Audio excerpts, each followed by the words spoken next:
Hey guys, welcome back to our Footage with Paradox. Now we were invited to take a peek at what they've been cooking up with Europa Universalis IV, the latest in a series that invites you to explore and shape world history through exploration, trade, warfare and diplomacy in one of the genre's most prestigious franchises. We've been working a lot on like, making the monarchs and the characters more important. So I can go in here, this interface. And you can see that Francesco Foscarini, he's the Doge of Venice.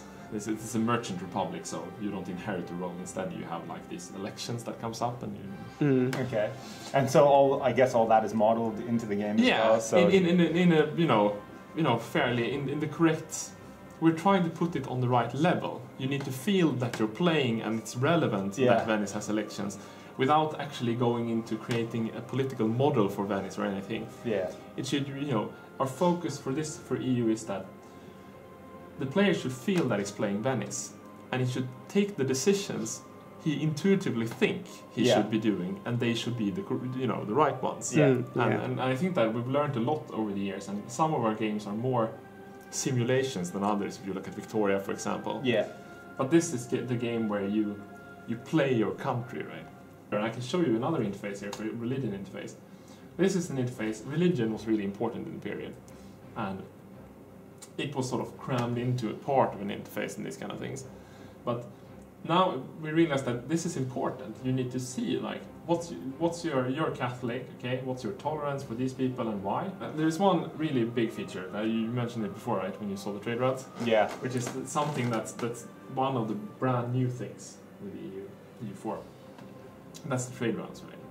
And we had this old system where we weren't really happy with in EU3 with central trade, that you kept sending in merchants and sort of maybe you got money, maybe. I remember that. Yeah. And what we've instead done is that we built a global network of trade routes, and you can see here in the trade map mode. Oh wow! And they stretch.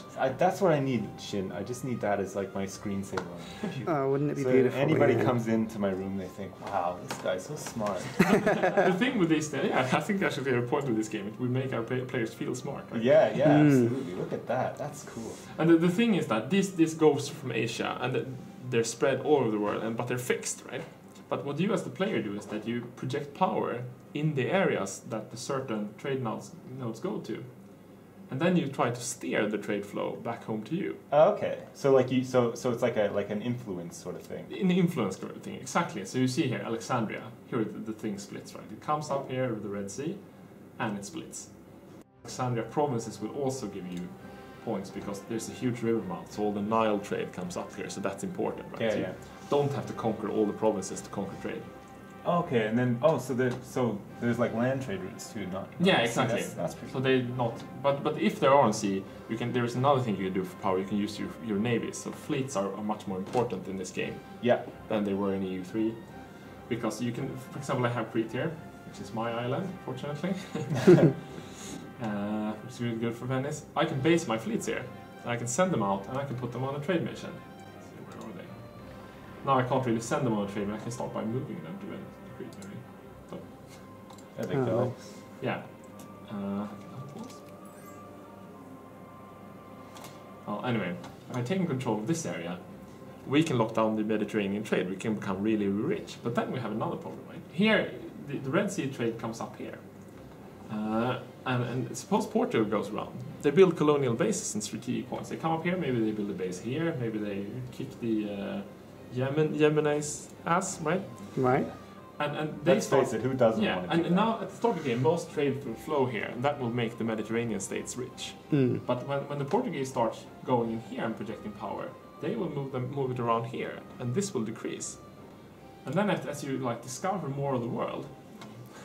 But the thing with the cool thing with the trade system, and I think that among the features we're going to improve lots of areas like warfare, religion, but we want to keep the EU experience and just streamline some of the features, replace some of the bad features.